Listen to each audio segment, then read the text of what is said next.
एक बार की बात है, एक बादशाह शिकार करने के लिए वन में गया। एक हिरन को देखकर उसने अपने घोड़े को उसके पीछे दौड़ाया। हिरन का पीछा करते हुए वह बहुत दूर निकल गया। उसके बाकी साथी उससे बहुत पीछे रह गए। बादशाह दूर एक ऐसे जंगल में पहुंच गया जहां मीलों तक पानी नहीं था। बादशाह को प्यास ने बहुत ही ज़्यादा परेशान कर दिया था। जब बादशाह और कुछ आगे बढ़ा तो उसे एक किसान की झोंपड़ी दिखाई दी। बादशाह दौड़कर झोंपड़ी के पास गया, जहां पर उस झोंपड़ी के पास 8-9 साल की एक लड़की खेल रही थी। बादशाह ने उस लड़की से कहा, बेटी जल्दी एक गिलास पानी लाओ, मुझको बहुत ज़ोर से प्यास लगी है। उस लड़की ने बादशाह को आम मुसाफिर समझकर एक खाट लाकर डाल दी और बैठने के लिए कहा और पानी का एक गिलास लाकर बादशाह के हाथ में थमा दिया। बादशाह ने देखा कि पानी में तिनके पड़े हुए हैं, जिनको देखकर बादशाह को बहुत गुस्सा आया और उसी गुस्से में आकर उस लड़की से कहने लगा कि तुम्हारे पिता कहाँ हैं।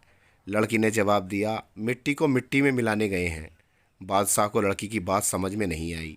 बादशाह को लड़की पर और ज़्यादा गुस्सा आया, लेकिन प्यास ज़्यादा लगी थी, पानी पीना था, इसीलिए बादशाह गुस्से को दबाकर कहने लगा कि और साफ पानी लाओ। वह लड़की पानी लेने के लिए फिर से झोंपड़ी के अंदर गई। इतने में ही उस लड़की का पिता भी वहाँ आ गया।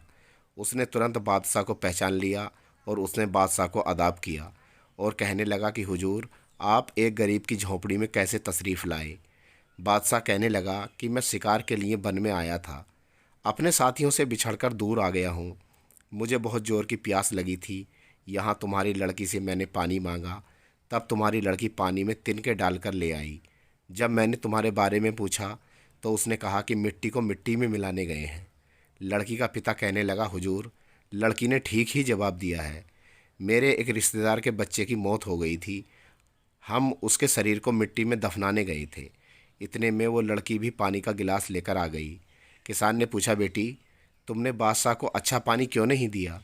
लड़की ने अपने पिता को जवाब दिया, बादशाह धूप की तेज़ी में भागते हुए आए थे, सारे शरीर से पसीना छूट रहा था। यदि आते ही पानी पिला दिया जाता तो वो पानी गर्म और ठंडे की वजह से बादशाह को नुकसान हो सकता था। मैं इन्हें मना तो नहीं कर सकी, लेकिन पानी में तिनके डाल लाई ताकि बादशाह कुछ समय तक पानी ना पी सकें। बादशाह लड़की की होशियारी को देखकर बहुत खुश हुआ और अपने गले से बेशकीमती हीरो के हार निकालकर उस लड़की के गले में डाल दिए। उनको हमेशा हमेशा के लिए गरीबी से छुटकारा दिला दिया। जब यहाँ का बादशाह भी खुश होकर यहाँ के दुखों से हमें छुटकारा दिला सकता है, तो फिर हमारा मालिक हमसे राज़ी हो जाए तो फिर किसकी ताकत है जो हमको किसी तरह का दुख दे सके। लेकिन उस परवरदिगार को खुश करने के लिए सच्ची इबादत की ज़रूरत है। तो दोस्तों, कैसी लगी आपको ये कहानी?